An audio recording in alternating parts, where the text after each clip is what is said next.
بەرەو ئەو ناوچانە دەڕۆین کە ئێستا لە سنووری برادۆست بەفریان لێدەبارێت. گوندی سەریبەرد یەکێکە لەو ناوچانەی زیاتر لە 5 سانتیم بەفری لێباریوە.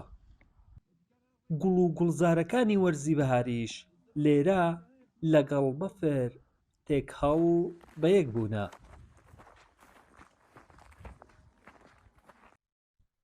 ئەم دیمەنانە بەفربارینن لە وەرزی بەهار کە سنووری برادۆستی داپۆشیوە. ئێرە گوندی سەریبەردیە، شوێنێکی گەشتیاریە. لە بەیانیەوە ئەو شەپۆ لە دەستی پێکردیە،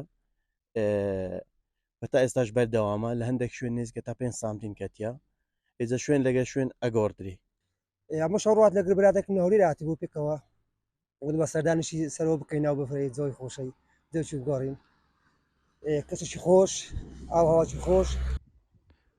لەگەڵ بەفربارین و سپی پۆشکردنی دەشت و چیاکانی برادۆست ژمارەیەک گەشتیاری پەلکێشی ئەم ناوچە گەشتیاریانە کردووە تا لە دیمەنە جوان و ناوازەکانی ئێرە بێبەش نەبن و لە وەرزی بەهار و بەفربارین کاتەکانیان بەڕێ بکەن.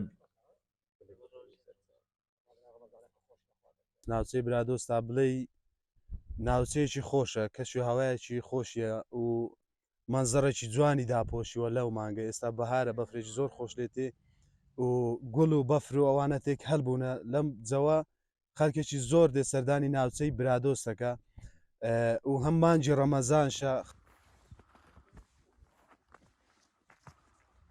دوای 38 ساڵ جارێکی تر بەفربارین لە سنووری برادۆست لەم وەرزەی ساڵ دەستی پێکرد.